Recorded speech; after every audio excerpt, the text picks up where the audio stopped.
અમારી સરકાર આવે ત્યારે તપાસ કરશું અને લોઢાના મેડલ આપશું. જે લોકો ભાજપના હાથા બન્યા છે, સરકારી માણસો, જે સરકારી અધિકારીઓ ભાજપની દલાલી કરે છે, એને વ્યવસ્થિત રીતે લોઢાના મેડલો અમારી સરકાર આપે.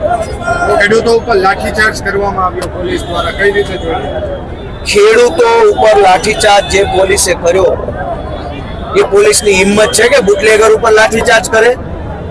ખેડૂતને દંડો મારી શકો છો, કેમ કે ખેડૂત છે એ ભોળો છે, ખેડૂત સહજ. ડ્રગ્સ માફિયાઓને દંડો મારી શકશે ગુજરાતની પોલીસ? વ્યાજ માફિયાઓને મારી શકશે? વ્યાજ mafia, drugs mafia, contract mafia, શિક્ષણ માફિયાનું કશું જ ન કરી શકનારી પોલીસની તાકાત ખેડૂતો ઉપર કેમ ડબલ થઈ જાય છે? ગુજરાતનો ખેડૂતનું સ્વાભિમાન અને ગુજરાતના ખેડૂતની ખુમારી શું છે એ આવનારા દિવસોમાં અમે ભ્રષ્ટ ભાજપને બતાવશું. બોટાદથી બગાવતની એક શરૂઆત થઈ હોય તેવું અત્યારે ચર્ચાઈ રહ્યું છે. ગાંધીનગર સુધી આ બગાવત પહોંચશે? આ બગાવત નથી, આ અધિકાર માંગવાની લડાઈ છે. બગાવત તો ભાજપે ખેડૂતો સાથે કરી છે.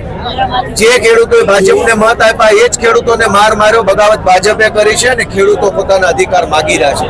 આમ આદમી પાર્ટી અમારા નેતા ઈશુદાનભાઈના નેતૃત્વમાં ખેડૂતો માટે પૂરી તાકાતથી લડાઈ લડવા માટે સુસજ્જ છે.